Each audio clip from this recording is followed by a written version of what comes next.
मंगलाचरण। नमो अरिहंताणं नमो सिद्धाणं नमो आयर्याणं नमो अजायाणं नमो लोये सव्यसाहूणम्। मंगलम भगवान वीरो मंगलम गौतमो मंगलम कुंद कुंदार्यो जैन धर्मोस्तु मंगलम। सर्व मंगल मांगल्यम सर्व कल्याण कार्यक्रम प्रदानम सर्व धर्माणाम जैनम जयतु शशिनम। मंगलमय मंगले करण बीते राग विज्ञान नमो ताई जाते भई अरिहंतादि महान। करि मंगल करे हो महान ग्रंथ करन को का जाके मिले समाज सब पावे निज पदरा। इस भवतरु का मूल एक जानहु मिथ्या भाव ताको करि निर्मूल अब करिए मोक्ष उपाय। आचार्य कल्पंडित टोडरमल जी का यह अलौकिक चिंतन मोक्ष मार्ग प्रकाशक ग्रंथ जैन मिथ्या दृष्टियों का विवेचन। कैसी यह विडंबना है कि इस संसार में जिनका भक्त जैन होते हुए भी, सम्यक दर्शन को प्राप्त करने वाला जैन होते हुए भी, उसके लिए आज सम्यक चारित्र को कटघरे में खड़ा रखा हुआ है। क्या वास्तव में ये सम्यक चारित्र दोष सहित है? क्या सम्यक दर्शन सम्यक ज्ञान दोष सहित है? क्या हमारा ये मोक्ष मार्ग दोष सहित है? बोले ये मोक्ष मार्ग सम्यक दर्शन सम्यक चारित्र ये दोष सहित नहीं है, ये पूर्ण निर्दोष है। लेकिन आज हमारे लिए उसका निरूपण, उसको समझने आज मोक्ष मार्ग प्रकाशक और टोडरमल जी का सहारा क्यों लेना पड़ रहा है? यही विडंबना तो टोडरमल जी के सामने भी थी, क्योंकि जो वास्तविक स्वरूप सम्यक दर्शन का है, जो वास्तविक स्वरूप सम्यक ज्ञान का है, जो वास्तविक स्वरूप सम्यक चारित्र का है, ये जीव उसको व्यवस्थित समझ ही नहीं रहा है। और गलती वहां नहीं है, चलो कोई बात नहीं, लौकिक में अगर कोई व्यापार में कोई गलती हो जाए और 2 पैसे का नुकसान हो जाए तो 2-4 समय और हैं, आप फिर कमा लोगे। लेकिन ऐसी बात यह है कि यह सम्यक दर्शन सम्यक ज्ञान सम्यक चारित्र का अन्यथा स्वरूप ध्या के ये जीव नित्य प्रति समय ये सोच रहा है कि यही करने योग्य है, यही यथार्थ है, यही यथार्थ मोक्ष मार्ग है। अब बताओ वो गलती कब सुधरेगी?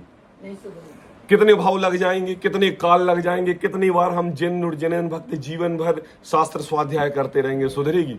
मतलब ऐसा है कि ये जब गलती समझ में नहीं आ रही है उसके लिए, तो फिर वो वह सम्यक मोक्ष मार्ग के मार्ग पर कैसे चलेगा?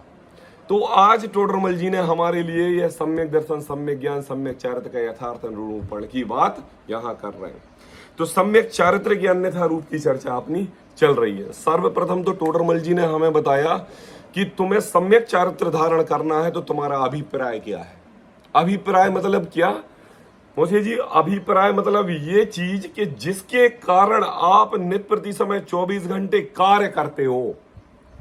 अभिप्राय ये कि नित्य प्रति समय आपकी उस अभिप्राय के प्रति हवा चलती रहती है। आई बात समझ में? अभिप्राय ये कि जिसके अंतरंग में आपका उसका फल उसका परिणाम पूर्ण रूप से दिखाई देता है, क्योंकि जब अभिप्राय पूर्ण रूप से स्वच्छ निर्मल होता है आपका कार्य भी उस अनुसार ही स्वच्छ और निर्मल होता है। तो यहां पर अभिप्राय क्या है सम्यक चारित्र का? मोक्ष की प्राप्ति, सम्यक दर्शन सम्यक ज्ञान सम्यक चारित्र की प्राप्ति, मतलब वीतराग धर्म की प्राप्ति। सीधी सी बात, रागादि भावों का अंतरंग निर्मल परिणामों से अंतरंग भावों से छूटना, यही हमारा मोक्ष मार्ग है, इसकी हम प्राप्ति करना चाहते हैं। अब मुझे बताओ कि जिनवाणी पढ़ते हुए आपका कितना राग घट रहा है? कितना राग घट रहा है? अरे ये संसार लौकिक जड़ वैभव जमीन जायदाद स्त्री पुत्र मकान जमीन, इनका राग नहीं कह रहे हैं टोडरमल जी, ये कह रहे हैं शुभ राग।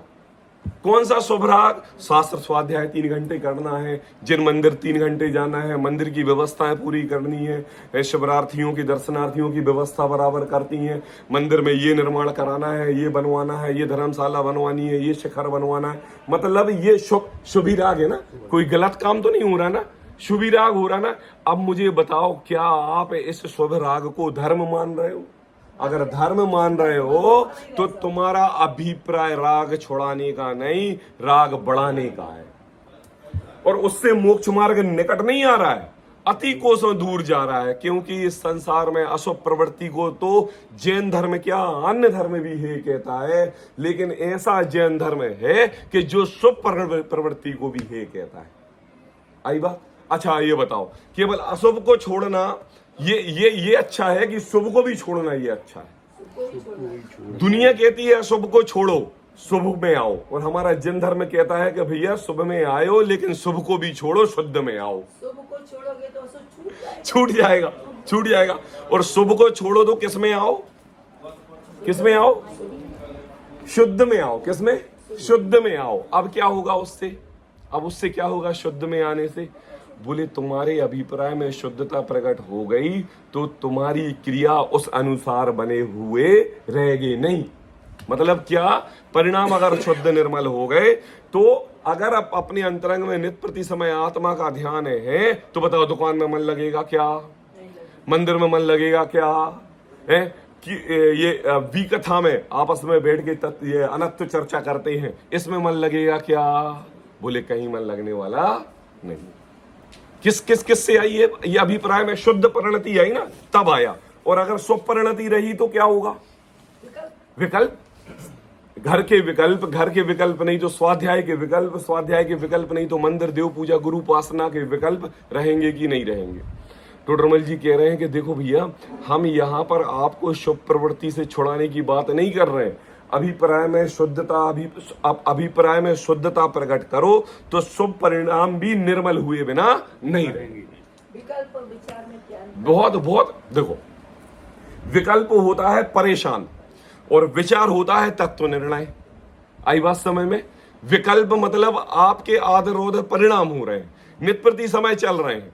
आपने 3 घंटे का स्वाध्याय ले लिया और विकल्प चल रहा है, टाइम नहीं मिल पा रहा है, ये विकल्प चल रहा है। और विचार ये हो रहा है कि स्वाध्याय कर लिया है, उसमें क्या बात आई, उसका घोलन चल रहा है। दोनों में बहुत अंतर है। विकल्प और विकल्प कहें तो क्या कहें? कंप्रोमाइज है ना, टेंशन। और विचार कहें तो सहजता। आई बात समझ में? और विचार मतलब आप किसी ना किसी निर्णय पर पहुंच रहे हो, और विकल्प मतलब आप किसी भी निर्णय पर नहीं पहुंच रहे हो ना। कल टोडरमल जी ने 3 बातें हमारे लिए बताई। एक तो अभिप्राय की बात हमारी हो चुकी थी, उसके बाद ये टोडरमल जी ने कही कि कितने ही जीव तो पहले बड़ी प्रतिज्ञा धारण कर लेते हैं। आई बात समझ में? तो कल हमने जब 11 प्रतिमाओं की बात करी कि जब ये जीव मुनि धर्म अंगीकार करता है तो सर्वप्रथम यह ग्रस्त श्रावक चौथे गुण स्थान के बाद प्रतिमाएं धारण करता है और एक के बाद एक नियम लेते हुए मुनि धर्म की ओर जाता है। ऐसा नहीं कि डायरेक्ट छलांग लगा दी। आई बात? तो बोले कितने ही जीव तो बड़ी प्रतिज्ञा धारण करके कर बैठते हैं। फिर उन्होंने ये कहा कि बहुत उपवास कर बैठता है, पश्चात बहुत पीड़ा और दुख होता है, रोगी की तरह पड़ा रहता है। ये क्या है? ये बोले ये अभिप्राय की खोट है। देखो मुझे ये बताओ, आपने जो व्रत संयम उपवास धारण किया, ये किसी के कहने पे किया या किसी के मानादिक के कारण किया, या अंतरंग में बीतरागता ऐसी झलकी कि भोजन जड़ वैभव नश्वर दिखाई देने लगे और आत्मा शुद्ध दिखाई देने लगा, ये बात प्रकट हुई, तब उपवास किया। बताओ। देखो भैया, तीनों परिणति बहुत अलग अलग है। मान कषाय मतलब आपकी कषाय पूर्वक आप उपवास कर रहे हो, समाज वैभव राजकाज सम्मान के कारण आप कर रहे हो, या हम विद्वान हैं, हम बड़े हैं, हम घर के बुजुर्ग हैं, इस वजह से उपवास कर रहे हो, या क्या आपकी परिणति शुद्ध हुई है? और अगर परिणति शुद्ध हुई है तो भाई साहब उपवास का तैयारी नहीं करनी पड़ेगी, साधन जुटाने की जरूरत नहीं है। हाँ, ए टू जेड कुलक्रम देखा देखी सब लिखा। कुलक्रम देखा देखी, क्रोध मान माया लोभादिक से आचरण करते हैं। इसका नाम धर्म नहीं है, ये जीव नित्य, उपवास को ट्रांसलेशन ही बोलते हैं। हाँ ये जीव उपवास उपवास बस क्या है, इसमें गलती इस व्यक्ति की नहीं है जो जैन कुल में आ गया। इस गलती क्या है कि ये जीव जब जैन कुल में आया है ना, तो इसने जैन धर्म का मर्म नहीं समझा और अपने आप को जाति अपेक्षा से जैन समझा। आई बात। और उसका पोषण करने के लिए हमारे समाज में जो अन्य धर्म है वो हमें दिख गए, उन्होंने उपवास किया तो जैन धर्म भी उपवास करना है। उनके त्यागी मुनि हुए तो हमारे जैन धर्म में भी त्यागी मुनि होंगे। आजकल प्रत्येक धर्म अपने आप के धर्म को बड़ा चढ़ाकर बताने में, होड़ लगाने में लगे हुए कि नहीं। तो मुझे बताओ कि हमारा जैन धर्म भी होड़ लगाने की रास्ते पर चल रहा है कि यहाँ पर होड़ का नाश होने का नाम धर्म है? हमारे 24 तीर्थंकरों ने संसार वैभव त्यागा की बढ़ाया, परिपाटी चलाने के लिए तीर्थंकर बने कि स्वयं के अध्ययन मनन और सिद्ध अवस्था में जाने के लिए तीर्थंकर बने। लगाओ, हम जितने भी भगवान हैं सभी को अपनी इस कषाय पूर्वक दृष्टि से देखते हैं, तो हमें ये दिखते हैं कि देखो हमारे पूर्व काल में जो भगवान हुए इसलिए अब हम भी भगवान बनेंगे, जबकि वो भगवान स्वयं के लिए हुए और उन्हें देखकर अब मैं स्वयं भगवान बनूंगा, ये प्रतीति हमें आनी चाहिए। लेकिन उल्टा हो गया। क्या उल्टा हो गया? बोले अन्य धर्म के लोग भगवान बन गए तो हमारे भगवान भी ये कम है? बोले हमारे भी तो 24 हैं उनके 24 अवतार हैं तो बोले हमारे 24 तीर्थंकर है कि नहीं। बोले अतिशय युक्त उनके है ना देवोवादिक के द्वारा जो थोड़े बहुत अतिशय चमत्कार होते रहते हैं या कुछ काल्पनिक द्वारा बना के उनको बड़ा चढ़ाया जाता है, तो हमारा भी जैन धर्म अब अछूता थोड़ ना रहा। कहीं पर भी अभिषेक और कहीं पर भी केसर की वर्षा और कहीं पर भी घंटे बज जाते हैं, उसमें क्या है देखो क्या ये जैन धर्म और सदुपयोग की परिणति, ये किसी के होड़ लगाने की जरूरत नहीं है। देखो टोडरमल जी ने प्रत्येक में कहा कि देखो फल तो परिणामों का लगता है, पहली लाइन में कहा था कितना फल तो परिणामों का लगता है, क्रिया का नहीं लगता। 99.9% तो क्रिया एक तरफ। बोले क्रिया वो छेड़ाला में भी तो नहीं आता ना कि जीव छिन्न माही अनंत बार इस जीव ने मुनि धर्म अंगीकार किया, लेकिन शुद्धोपयोग परिणति रही तो कर्मों की निर्जरा नहीं हुई। अनंत बार ग्रीव नहीं त्रिगुप्ती सहज टरे जय। हाँ, एक बार सम्यक दर्शन अंतरंग में धारण करने पर ये जीव संसार वैभव में रहते हुए कर्मों की निर्जरा कर लेता है? अभी आएगी आप थोड़ी देर में। तो कहते हैं कि देखो दूसरी बात टोडरमल जी ने कही कि यदि परिसय सहा नहीं जाता तो विषय वासना छूटती नहीं है। आई बात। और नियम ले लिया है, कष्ट समझ में नहीं आ रहा, कष्ट दिखाई नहीं दे रहा है। उपवास करने के पहले ये जीव देखो पापा, नियम लेने में, व्रत धारण करने में, उपवास करने में, भगवान के समक्ष खड़े होके एक कोई भी वचन दे देने में 1.5 इंच की जबान चलती है, लेकिन सहना 6 फुट के शरीर को पड़ता है। किसको? 6 फुट के शरीर को। जबान कितने इंच की चलती है? 1.5 इंच की जबान चलती है। और कष्ट किसको हो रहा है? शरीर को हो रहा है। तो मुझे बताओ कि आपने भावुकता बस हो के नियम उपवास ले लिए, लेकिन चलना तो तुम्हारे शरीर के लिए है। आज हम ऐसे भाषण दें आपके लिए और उपवास की इतनी महिमा बताएं आपके लिए, स्वर्गाधिक से सरवार सिद्धि का देव बना दें, धीरू भाई अंबानी का पापा बना दें, लाल कृष्ण अडानी का आपके लिए डीमार्ट का बिल क्लिंटन बना दें, और दुनिया भर की आपके लिए हम उपवास की महिमा गा के बोल दें, तो आप भाई साहब अभी यही नहीं दिगंबर दिव्येश धारण कर लोगे 1 मिनट के अंदर। इतने भावुक हो जाएंगे। आपने पंचकल्याण का आदेश में देखा होगा, बोलियां लगती हैं तो 1 लाख 1, 2 लाख 1, 3 लाख 1, 1000 1। अरे कैपेसिटी भी नहीं है, कहता 50 लाख रुपए। क्या हो गया? और घर जाके फिर झगड़ा हो रहा है। हिंदुओं के मंदिर में जाओ, लोग ये उतार देते हैं, हार उतार देते हैं, चूड़ियां उतार देते हैं, फिर जाके घर में झगड़ा होता है कि तुम्हारे पास ये कुछ तो था और तुम मंदिर में दे के आ गए। ये क्या है भाई साहब? एक समय के अंतरंग में बैठे विराजमान पर्याय धारण करके उपवास व्रत संयम धारण करना, ये भावुकता पूर्वक ये उद्देश्य नहीं है। यहाँ पर आपकी शरीर अनुसार, क्या कहते हैं, ये शरीर अनुसार, अगर शरीर में सामर्थ्यता नहीं तो सोच लो 24 तीर्थंकरों में से 22 तीर्थंकरों ने मुनि धर्म अंगीकार करने के बाद 2 दिन के बाद भोजन ग्रहण कर लिया। जबकि कौन से तीर्थंकर पदवी के धारी होने वाले हैं। मतलब आप ये बात तो हमें समझ में आ गई कि आहार आदि लेने से हमारे तीर्थंकरत्व का विघ्न नहीं होता है। अपन बताओ, एक इंद्री में रहे बाबा तो मनुष्य गति चाहिए, 2 इंद्रिय में रहे तो मनुष्य गति चाहिए, अरे असैनी पंचेंद्रिय रहे तो सैनी पंचेंद्रिय अपना चाहा, अनंत बार देव गए तो देवगति में भी जाके मनुष्य शरीर पुरुष पर्याय चाहिए। और जब पुरुष पर्याय और मनुष्य गति और जैन को मिल गया तो इसको कष्ट देने में लगे हुए हो, इसको द्वेषी कह रहे हो। नवद्वार बड़े घिनकारी, अशरण है, असुचि है, अन्यत्व है, एकत्व है, अरे हम इस शरीर के कारण दुखी हैं, अरे ये कमर दर्द करती है, अरे ये होता है। अरे भैया अनंत काल बीत गए, आपने पुरुष पर्याय प्राप्त करने के लिए, और जिस पर्याय में आए उसमें आपने उससे दुश्मनी कर ली। अरे उस दुश्मनी का ये देखो देखो है, अरहंत परमिष्टि सशरीर विराजमान है कि अशरीर विराजमान है? सशरीर है तो समझ लो केवल ज्ञान युक्त पर्याय में भी सशरीर है। और तुम इस मनुष्य श्रावक पर्याय में व्रत संयम उपवास काय क्लेश करके इसको तपाना चाहते हो, इसको कष्ट देना चाहते हो, इसको व्रत संयम कराना चाहते हो, इसके अनुसार जो पौष्टिक सामग्री है उसको देना नहीं चाहते हो आप। अब बताओ, जब आप अपने पड़ोसी से दुश्मनी कर ली, किससे? पड़ोसी से, तो बताओ दुनिया आपको सहज और सजग तरीके से रहने देगी? भाई साहब, एक दिन शिखर जी जाओगे, दूसरे दिन घर लुट जाएगा। एक दिन उपवास करने के लिए बैठोगे, ब्लड प्रेशर हाई और डायबिटीज 30 और शुगर 40 हो जाएगी। क्यों क्यों क्यों हो जाएगी? क्योंकि आपने इस शरीर को द्वेषपूर्ण तरीके से देखा। देखो भैया, हमारा जैन धर्म शरीर को द्वेषपूर्ण देख के ये व्रत संयम उपवास कराने की चाह नहीं कहता है। कहा क्रम क्रम, एक एक चीज क्रम।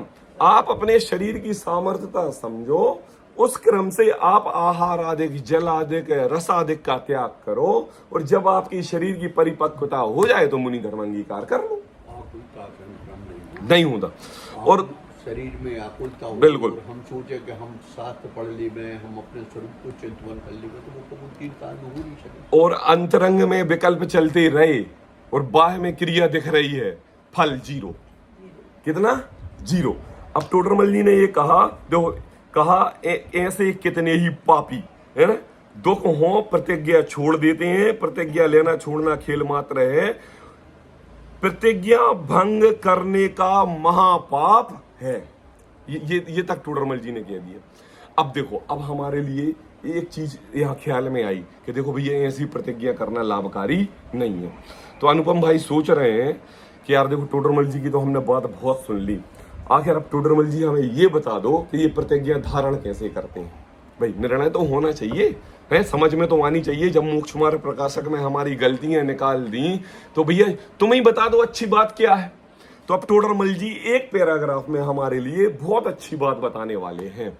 ये पैराग्राफ ऐसा पैराग्राफ है कि अगर इसको अपने जीवन में प्रैक्टिकल रूप से धारण कर लिया तो भाई साहब गलती होने के चांस बिल्कुल भी निकल जाएंगे।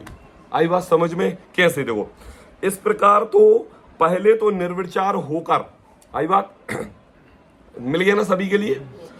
इस प्रकार पहले तो निर्विचार होकर, गीत की थी ना मम्मी गलती, क्या गलती की थी?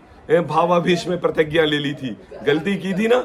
बड़े भाई को देख के उपवास धारण कर लिया था, ली थी ना। पापा को देख के, हाँ हम नहीं कर सकते। घर में परिवारजनों को देख के है ना, बाजार की वस्तुओं को ग्रहण करने का त्याग कर दिया था। आई बात? भाई नियम तो ले लिया कि बाहर की वस्तु ग्रहण नहीं करेंगे। अब क्या है? तो कहते हैं कि देखो, निर्विचार होकर प्रतिज्ञा करते हैं, पश्चात ऐसी दशा होती है। कैसी दशा? अरे जो पहले बता चुके हैं, कल जो बता चुके हैं, पश्चात ऐसी दशा होती है। तो मतलब ऐसी दशा होती है, इसका ये निर्णय करना कि आपके अंतरंग में केवल क्रोध मान माया लोभ की ज्वाला जल रही है, आपके अंतरंग मान कषाय की ज्वाला जल रही है, आप कुल अपेक्षा से व्रत संयम उपवास आदि धारण कर रहे हो, आप अज्ञानतावश व्रत संयम धारण कर रहे हो, इस कारण से आपके ये परिणाम हो रहे हैं। अच्छा, अब टोडरमल जी आपसे ये पूछते हैं कि बताओ, ये दृष्टांत, ये सिद्धांत जो हमने बताए हैं आपको लौकिक में दिखाई देते हैं कि नहीं? बताओ, हाँ या ना? देते हैं। अब मुझे बताओ, अड़ोसी पड़ोसी भाई बहन रिश्ते नाते माता पिता के दिखाई देते हैं कि कभी कभी हम भी भावुक होकर ऐसे अटपटे नियम ले लेते हैं और ये नियम पलते नहीं है और 24 घंटे राग रूप रहते हैं। तो ये गलती मेरी है कि अड़ोसी पड़ोसी माता पिता भाई बहन की है, मेरी है।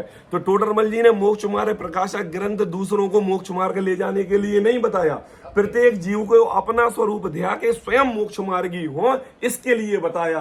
तो औरों के दोष देखकर कसाई मत होना, मोक्ष मार्ग पर जब आप चलो हम पे ऐसी गलती ना हो जाए, ये भाव धारण करना। आई बात समझ में? कहते हैं देखो, सो जैन धर्म में प्रतिज्ञा ना लेने का दंड तो है नहीं। आई बात समझ में? यहां पर क्या है, किसी में ना नहीं लिखा होगा, पुस्तक में नहीं लिखा है, सब में लिखा है, सब में हाँ ना, हाँ कई पुस्तकों में ना नहीं है, लेकिन मूल प्रति में यहाँ पर ना शब्द जुड़ा हुआ है। देखो, जैन धर्म में प्रतिज्ञा ना लेने, आई बात, प्रतिज्ञा नहीं लेना, प्रतिज्ञा नहीं लेना का दंड तो है नहीं। आई बात समझ में? क्या क्या क्या कहा? जैन धर्म में प्रतिज्ञा ना लेने का दंड तो है नहीं। अब दंड किसका है? हाँ दंड हाँ कि हमारे वो टाइप के विकल्प चले नहीं रहे। हाँ देखो देखो देखो देखो, झूठ बोलना पाप है, तो झूठ की हानियां आपको पता है, झूठ की हानियां आपको पता है कि एक झूठ छुपाने के लिए 100 झूठ बोले जाते हैं।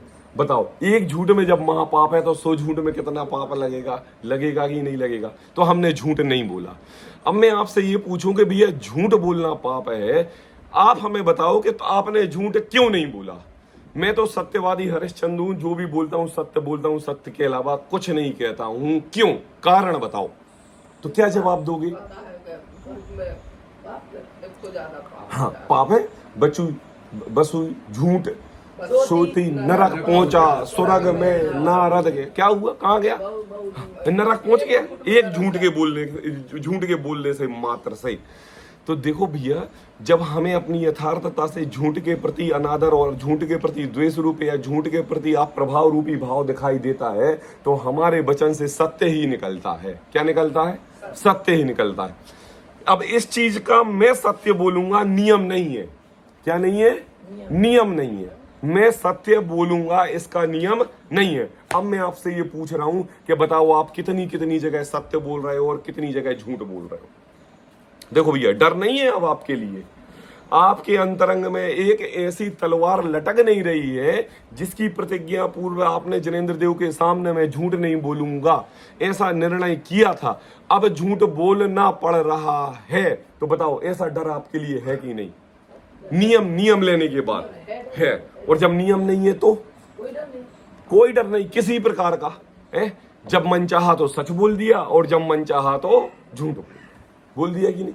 मुझे बताओ, अपन बच्चों के सामने झूठ बोल देते, उनको वो दुकान जाने के लिए जिद कर रहे हैं, मैं भी जाऊंगा, तो मम्मी कह रही मैं भाग्योदय जा रही हूँ सुई लगवाने के लिए। अब बताओ, आपने झूठ बोला कि सत्य बोला? क्यों? हाँ बताओ उसकी।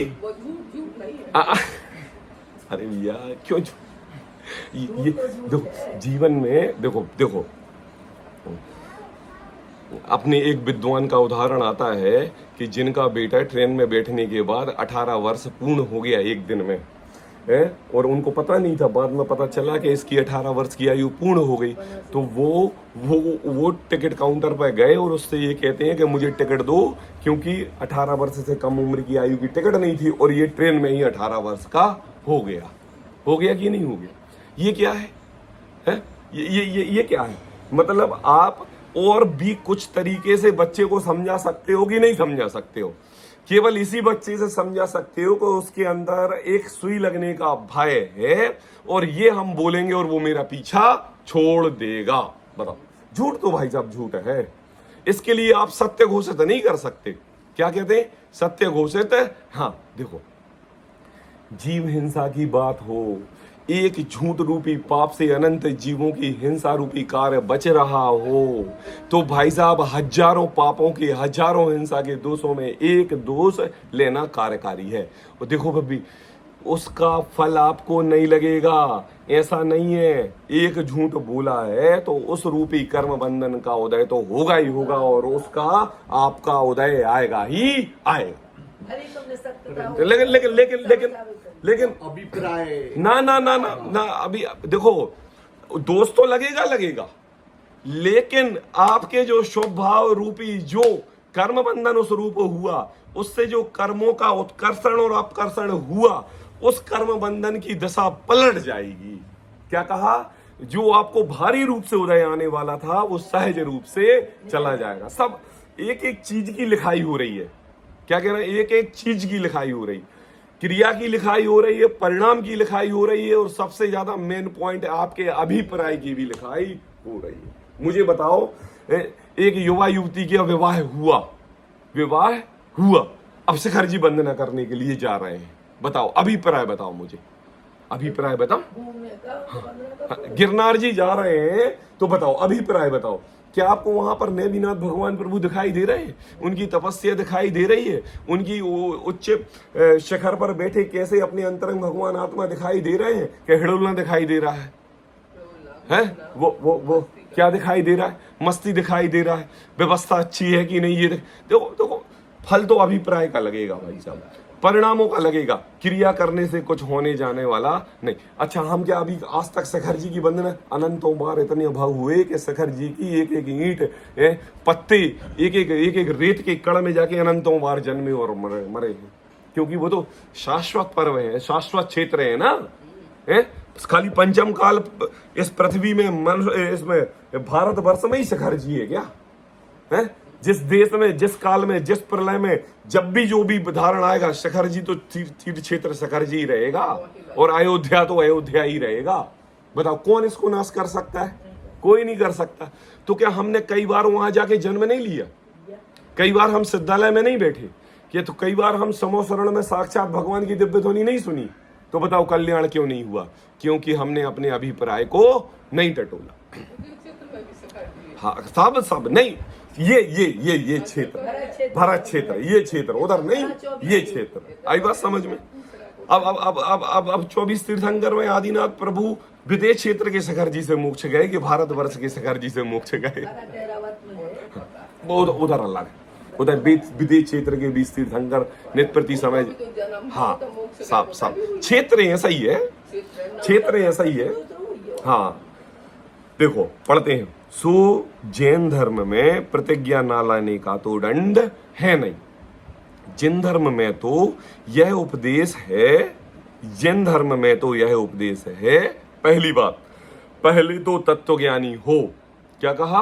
पहले तो तत्वज्ञानी हो। देखो मौसा जी, आज हमारे घर का एक एक बालक जब बड़ा होता है तो उसको अन्य का धर्म अच्छा क्यों लगता है, हमारा धर्म अच्छा क्यों नहीं लगता? वो किसी अन्य देवी देवताओं के मंदिर में जाता है तो उसको प्रसाद और वे मिलता है, अपने मंदिर में जाता है तो उसके लिए सम्मान क्यों नहीं मिलता? जब एक बालक जब अपने घर में बड़ा होता है तो जब अपने घर में शुद्ध सात्विक तरीके से अभक्ष भक्षण रूपी भोजन नहीं बनता है तो उसको बाहर का दुनिया भर का सामग्री और अन्य घर का भोजन क्यों अच्छा लगता है? जब आप अपने बच्चे को टिफिन लगा के रखते हो, टिफिन में शुद्ध सात्विक आहार रखते हो, तो बच्चे को दूसरे के टिफिन का भोजन क्यों अच्छा लगता है? बताओ। क्योंकि हमने अपने जिन धर्म को नित्य प्रति समय नेगेटिव तरीके से देखा है, पॉजिटिव तरीके से तो देखा ही नहीं। बच्चा बड़ा हुआ, मंदिर जाओ तब भोजन मिलेगा, कि बताना ये चाहिए कि मंदिर जाने से क्या लाभ है, तो इसलिए मंदिर जाओ कि पहले मंदिर जाओगे तब भोजन मिलेगा। अब बताओ, उसको बाउंडेशन दिया कि नहीं दिया? एक बार मंदिर जाने के लाभ बताओगे तो वो सुबह उठ के स्वयं बोलेगा कि पहले मंदिर जा रहा हूं, बाद में भोजन करूंगा। और अगर जबरदस्ती करोगे तो 3 दिन आप घर में हो तो गुस्से में चला जाएगा, और चौथे दिन आप घर में नहीं होगे तो नहीं जाएगा, या जाएगा तो 10 मिनट नीचे जाके किसी दुकान पे खड़े होके 5 मिनट बात करके वापस आ जाएगा। अब बताओ, लाभ भी दे तो तुम अभी पर अच्छे दे। हाँ, लाभ भी, मतलब हमने अपने इस जैन धर्म को जिस थाली में परोस के अपने बच्चों को भोजन करा रहे हैं, उस जैन धर्म की परिपाटी हम समझ ही नहीं रहे। सोचो कि अगर हमारे इतने तीर्थंकर, हमारे कुंदकुंदाचार्य देव 12 वर्ष की उम्र में मुनि दीक्षा धारण की, तो उन्होंने, उनकी माँ ने इस जैन धर्म को इस तरीके से जैन धर्म अपनाने की प्रेरणा दी कि सहज वस्तु स्वरूप बता के जैन धर्म अपनाया है। आप लाभ बताओगे, अंतरंग में उसकी शुद्ध परिणति बताओगे, अंतरंग में जैन धर्म भगवान बनने का मार्ग बताओगे, फिर आपको इसके लिए मंदिर जाने की प्रेरणा नहीं, इसको आपके लिए टोडरमल स्मारक पढ़ाने की प्रेरणा नहीं, इसको प्रत्येक घर में प्रत्येक बालक जिनका भक्त वो यही बात करेगा कि मुझे तो मुनि धर्म अंगीकार करना है और कुछ नहीं करना। मतलब क्या गलती किसकी? बोले गलती हमारी, हमने ही इसको नेगेटिव तरीके से देखा है। ये नहीं खाना है, ये नहीं खाना है। अरे पहले दोष बताओ, दोष बताओगे तो अपने आप छूटेंगे, और नहीं बताओगे तो कैसे छूटेंगे? कहते हैं पहले तो तत्वज्ञानी हो। क्या हो? क्या होगा उससे? बताओ। अनुपम भाई, अपन ने MBA किया, क्यों किया? पहले जाके धंधा चालू क्यों नहीं कर दिया? बेनिफिट बताओ। क्या समझा? क्या ज्ञान लिया? क्या करते हैं? परचेजिंग कैसे करते हैं, सेल कैसे करते हैं, स्टॉक क्या होता है, एक्सपेंसेस क्या होते हैं, प्रॉफिटेबल क्या होता है ना, टैक्सेस क्या होते हैं। समझा कि नहीं समझा? तो ये हो गया तत्व ज्ञान। क्या हो गया? तत्व ज्ञान। अब आपका प्रैक्टिकल रूप से जो व्यापार चल रहा है, ये प्रैक्टिकल जो ज्ञान लिया था अपन ने तत्व ज्ञान, अब वो तो नहीं है। अब क्या हो गया? नित्य प्रति समय वो व्यापार व्यवस्थित तरीके से चल रहा है। आई बात? अब देखो, जैन धर्म के बच्चों को लिए और जैन समाज के व्यक्तियों के लिए व्यापार करना सिखाया नहीं जाता। ये तो खून में ही रहता है।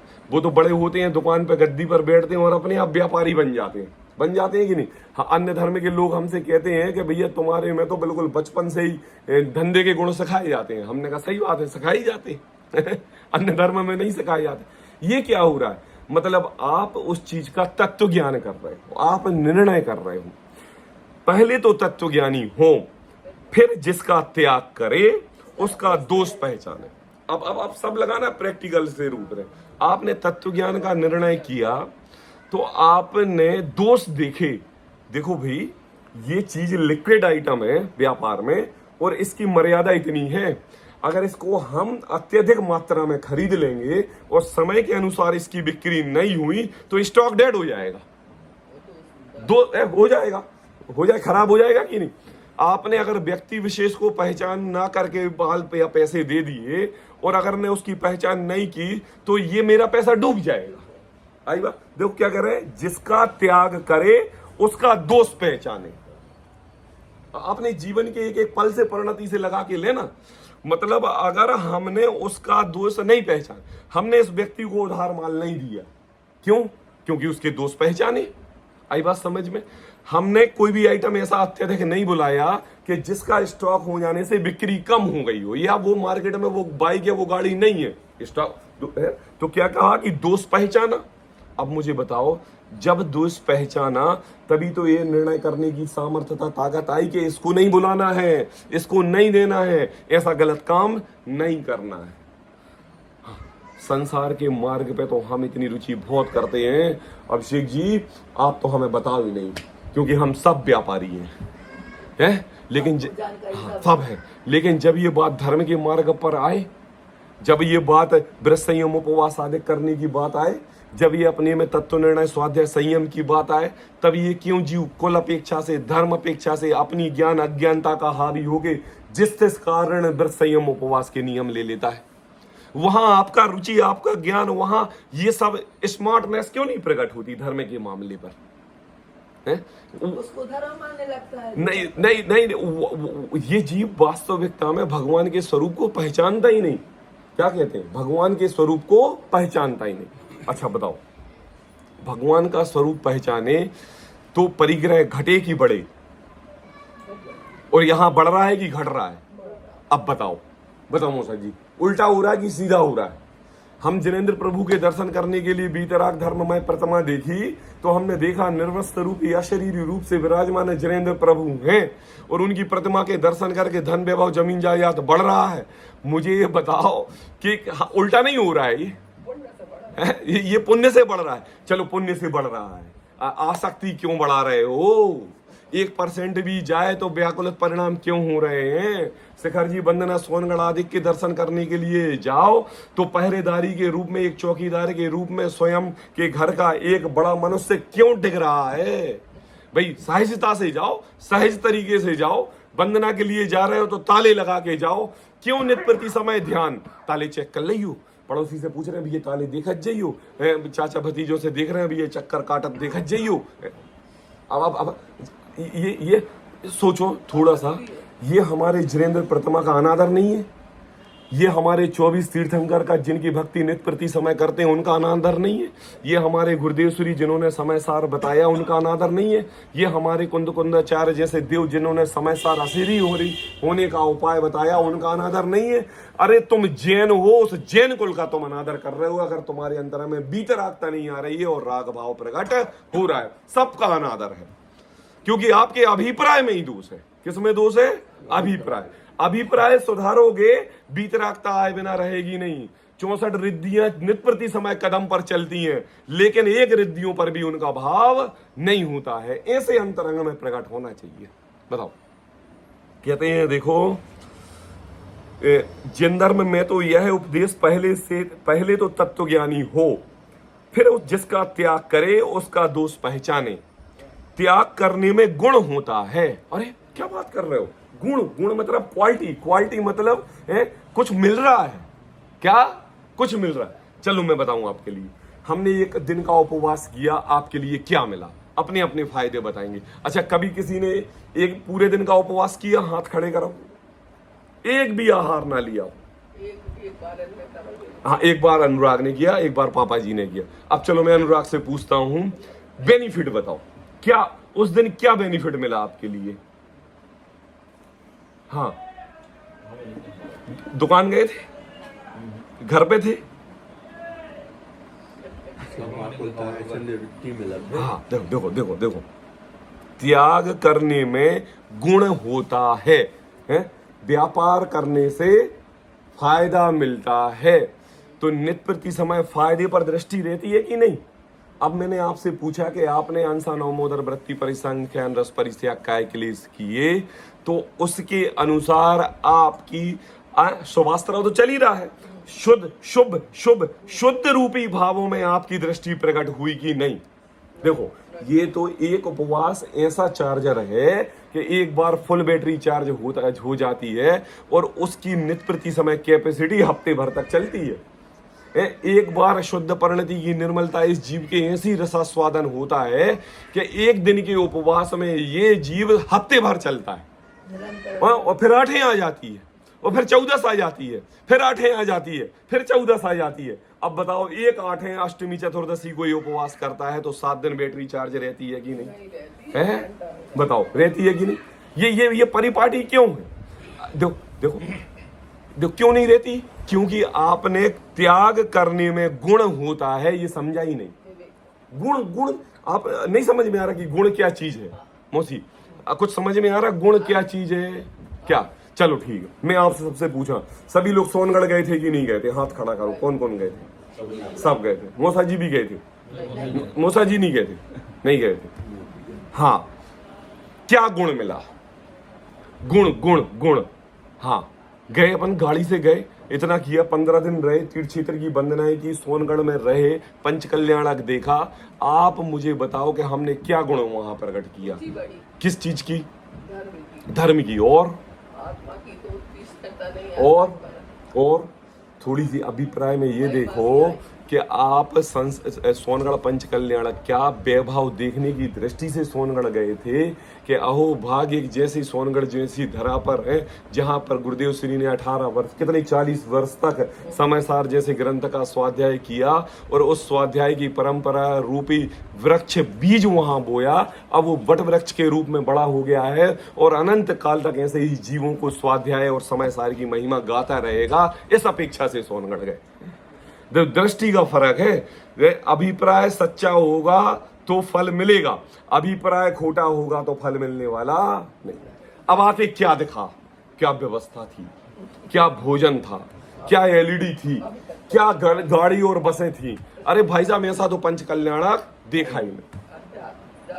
पता पता मोसा जी, साक्षात समोशरण गए और अरिहंत परमेष्टि दिखे नहीं, और जो 12 सभाओं के पीछे जो कोठियां बनी रहती है ना, उन कोठियों में, नाट्यशालाओं में, गार्डनों में, वृंदावन, ये गार्डन वो गार्डन है, एक्सीलेटर, वहीं झूम झाम हम सब रंग देख के और आ गए और ठोक बजा के कह रहे हैं हम तो समोसरण गए, हम तो समोसरण गए, हम तो सोनगढ़ गए, हम तो सोनगढ़ गए, सोनगढ़ गए। नहीं, उनके डायलॉग तो खूब ध्यान में रखना। हाँ। मगर ये छह संज्ञान में देखो नहीं कैसे देखो ये मोसी आपकी दशा नहीं, ये प्रत्येक जीव की दशा है। ये जीव देखो क्या होता है, अपने अभिप्राय में विषय कषायों का राग होने के कारण ये राग को पकड़ता नहीं है और इसके दोष दूसरे पर मढ़ना चाहता है। क्षयोपशम ज्ञान के ऊपर, संसार के ऊपर, प्रमाद के ऊपर, शरीर के कष्ट के ऊपर, सगे संबंधियों के ऊपर, अज्ञानता के ऊपर, जिनवाणी में रुचि न लगने के ऊपर, इतने ऊपर डालता है। लेकिन वास्तव में आपका अभिप्राय है ही नहीं। क्या कह रहे हैं? हमने आपसे कहा ये चश्मा किसका है, आपने कहा ये तो मेरा है। ये क्या है? 10 चश्मों में से आपने अपना चश्मा निकाल के पहचान लिया, मतलब आपको वस्तु स्वरूप की पहचान है, आप अज्ञान नहीं हो। और भगवान स्वरूप याद में नहीं आ रहा है, नित्य प्रति समय अपनी अनंत सुख की चाह में भगवान जैसा सुख अपन को प्रकट नहीं हो रहा है, मतलब आपकी उसके प्रति रुचि नहीं है, इसलिए समझ में नहीं आ रहा है। रुचि प्रगटाओ तो स्वाद आए बिना रहेगा नहीं। आई बात सुनो बहु मौसा जी, कोई ऐसी डिश बताओ जो आपके लिए बहुत पसंद हो, डिश भोजन में बताओ। मौसा जी बताएंगे, बताओ मौसा जी। हाँ बताओ कोई एक चीज।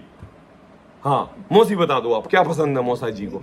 मीठा मौसा, तो देखो मीठा नाम लेते ही से मीठे का स्वाद आया कि नहीं है, आ गया कि नहीं, जीभ में ऐसा रसास्वादन हुआ कि लिक्विड अपने आप झरने लगा। ये क्या है?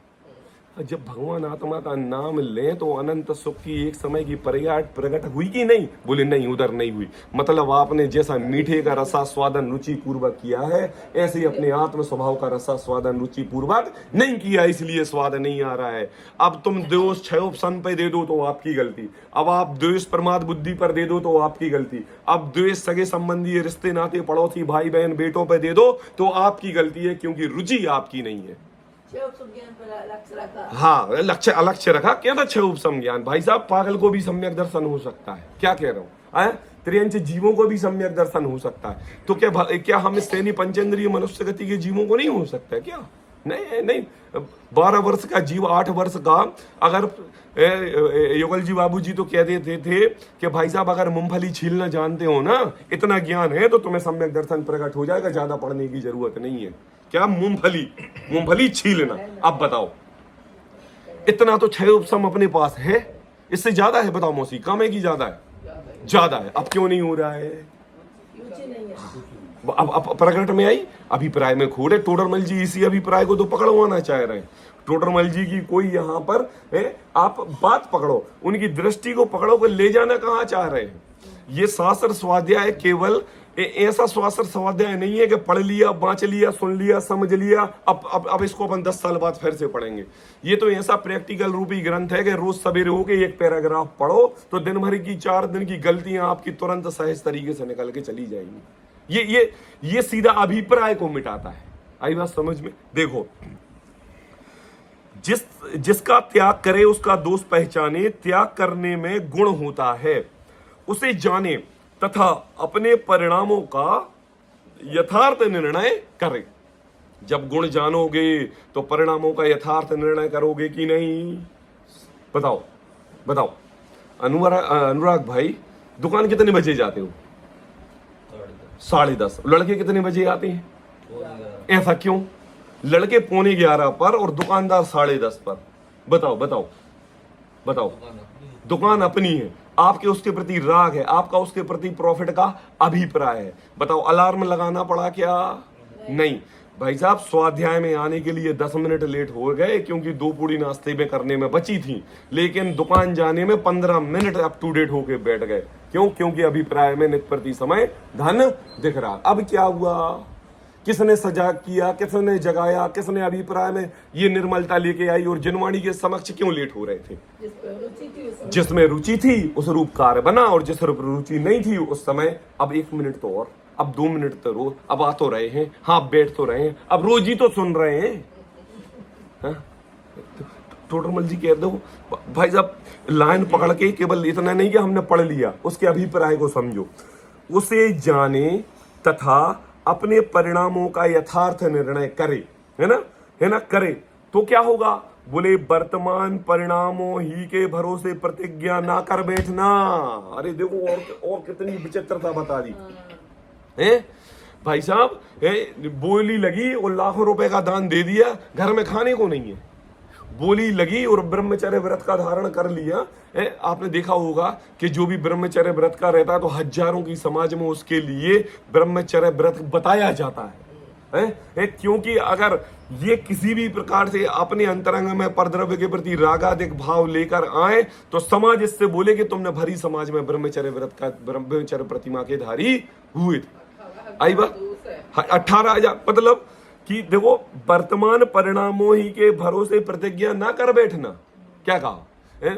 मम्मी पापा से झगड़ा हो गए और जाके धर्मशाला में बैठ गए। वहां कोई मुनि महाराज मिले और उन्होंने अपने संग में बिठा लिया और संग में बिठा के लिया कि तो बोले हम तुम्हें ब्रह्मचर्य व्रत का धारी दे देंगे और एक समाज दे देंगे, तुम वहीं अपना जीवन यापन करना। अब बताओ, उस समय आयु थी 16 वर्ष 17 वर्ष, लड़ झगड़ के घर से गए थे, अब तो 20-25 वर्ष के हो गए हो, अब क्या रहा वो व्रत है? तो कहते हैं कि देखो वर्तमान परिणामों ही के भरोसे प्रतिज्ञा ना कर बैठना। अब देखो अगर भाव आ रहे हैं ना, प्रतिज्ञा करने के भाव आ रहे हैं तो भाई साहब अपनी मर्यादा का उल्लंघन मत करना। कैसी मर्यादा? अभी कहने वाले हैं टोडरमल जी कि देखो नहीं पंडित जी ऐसी तो गलत बात है भाई, ऐसे तो कोई जीवन में प्रतिज्ञा लेगा ही नहीं भाई साहब। ये जैनी व्यक्ति जिसको हम बनिया कहते हैं इतना कंजूस होता है कि भाई साहब चाय में गिरी हुई मक्खी भी चूस के पी ले और 1 रुपए भी इसकी जेब से नहीं निकल सकता। और कैसे है कि मंदिरों में जाते हैं वो 5-5 करोड़ का दान दे के आ जाते हैं। भाई साहब ये 10 रुपए भी लेना हो तो 10 बार फोन करता है और 1 करोड़ चले जाते हैं, इसकी माथे पर सेकंड नहीं आती। क्यों? अरे भैया ये तत्समय की योग्यता रूप अपने भावों में जब मान कसाय की अग्नि जलती है ना तो ये करोड़ों बोल देता है। मान कसा बस मान कसा। किसकी? वर्तमान पर्याय की अपेक्षा, वाहवाही की अपेक्षा। इसको नुकसान नहीं दिखता, इसको लाखों नहीं दिखते, इसको करोड़ों नहीं दिखते। तो टोडरमल जी कहते हैं कि देखो भैया जब निर्णय और प्रतिज्ञा करने के पूर्व आपको कैसे भी 1 दिन 2 दिन 4 दिन उपवास करने के पूर्व, जिनेंद्र देव की प्रतिमा प्रक्षाल करने के भाव पूर्व, जिनेंद्र देव के प्रभु के दर्शन करने के भाव पूर्व नियम लेने का उत्साह आप में जग रहा है, भाव आपके हो रहे हैं, तो भावों में कमी मत आने देना। क्या कहा? क्योंकि भाव ऐसे होते हैं वैराग्य का क्षण प्रकट करते हैं। आदिनाथ प्रभु को नीलांजना का नृत्य देखते हुए अंतरंग में वीतरागता का भाव आया तो एक क्षण मात्र के लिए आया। इतने पल की आयु हुई, क्या उन्होंने कभी किसी नृत्यांगना का नृत्य नहीं देखा होगा? क्या उन्होंने किसी अप्सराओं का अपने जीवन में नृत्य नहीं देखा होगा? भाई साहब 75% आयु बीत गई, 25% आयु बची, जिसमें बाल्यपन भी चला गया, जवानी भी चली गई, अर्धमृतक बूढ़ापन भी आ गया, तब जाके मुनि दीक्षा धारण की आदिनाथ प्रभु ने। तो केवल क्या उन्होंने अपने जीवन में केवल नीलांजना का नृत्य देखा था क्या? अरे नहीं, अनंतों बार देख चुके हुए थे, लेकिन वो नृत्य में वीतरागता क्यों आई? क्योंकि आपका उसके अंतरंग से उत्साह प्रकट था। किसका? वीतरागता का। मुझे देखो कि एक बार शंकर जी की वंदना करने के भगवान बनने के भाव आ रहे हैं, तो क्या पहले शंकर जी की वंदना नहीं की? अनंतों बार की, लेकिन नहीं आए भाव, आ जा रहे हैं। तो कहते हैं कि भैया कोई भी प्रतिज्ञा लेने के प्रति अगर आपके भाव और उत्साह है तो वो भाव और उत्साह बिल्कुल बरकरार रहने देना, क्योंकि वही एक क्षण वीतरागता को देने वाला है। हमारे किसको वो बोलते हैं क्षण, वैराग्य क्षण को देने वाला है। लेकिन क्या कहा? लेकिन अपने ज्ञान की दृष्टि ऐसी होनी चाहिए कि देखो भविष्य में निर्वाह होता जाने तो प्रतिज्ञा करें तथा शरीर की शक्ति एवं द्रव्य क्षेत्र काल भावादिक का विचार करें। अब लो, उत्साह के पीछे एक दीवार खड़ी कर दी भाई साहब। देखो उत्साह तो जग जग में पल पल में आता है। क्या आता है? जग जग पल पल में आता है। लेकिन द्रव्य क्षेत्र काल भाव की मर्यादा। लो, आपने उत्साह में ये कह दिया कि 5 लाख रुपए पर ईयर अपनी कमाई का 10% में दान दूंगा। कितना हुआ? बोले 1 करोड़ रुपया। मुझे बताओ, 1 करोड़ रुपया आपने दान देने की घोषणा कर दी समाज के बीच में, तो 12 महीने एक से होते हैं क्या? हैं? 12 महीने एक सा सीजन चलता है क्या? नहीं चलता। कभी कोरोना आ गया, 1 साल के लिए मार्केट डाउन पड़ गया, अपना इंडियन पॉलिटिकल कोई चेंज हो गया, मार्केट मंदी की दौर पर गुजर रहा है, लेकिन आपने तो कह दिया कि हम तो 1 करोड़ रुपए दान करेंगे। क्या होगा आपके नियम का? है? आपने कह दिया कि हम तो व्रत संयम उपवास आदि 10 पर्युषण पर्व में करेंगे ही करेंगे, लेकिन जब तक आपकी 35-40 वर्ष की आयु थी व्यवस्थित चल रहा था, उसके बाद रोगों ने घेरा कर लिया, अब नहीं चल रहा है। नियम का क्या होगा? आपने टोडरमल जी देखो, उत्साह कम ना करने की बात कह रहे हैं और साथ में उत्साह को बरकरार रख के द्रव्य क्षेत्र काल भाव की मर्यादा पूर्वक ले रहे हैं। द्रव्य वस्तु स्वरूप को समझो, क्षेत्र क्या कहा है भाई? मैं तो जिनेंद्र प्रभु के दर्शन करूंगा तभी आहार लूंगा। अब क्या है? एक बेटी थी, बेटी का विवाह हो गया अमेरिका में, और ऐसे देश में जाके हुआ जहां पर 5000 किलोमीटर जिनेंद्र मंदिर था। है? अब क्या बताओ, आपका जिनेंद्र देव के प्रतिमा के प्रति दर्शन करने के भाव और व्रत का है। अब जाना बेटी के पास है, क्योंकि वृद्ध आश्रम में हम रह नहीं सकते और बेटी का राग छूट नहीं सकता, और अब हमारी सेवा कौन करेगा बताओ? अभी जहां मैं एर्नाकुलम में गया था, वहां पर करीब ये मान के चलो कि 35 साल तक तो नहीं, लगभग ये मान के चलो 25 वर्ष तक एक चैत्यालय था, जिसमें एक छोटी सी प्रतिमा, एक घर है, घर के बाहर पोर्च में ही एक अलग सी जगह बना के उन्होंने प्रतिमा विराजमान की थी। तो जब 2005 में मैं गया था तो वहीं गया था, तो उनके चैत्यालय बहुत छोटा था, इतनी जगह थी करीब ऐसे 10 फीट की लगभग, और उनका घर था बहुत बड़ा।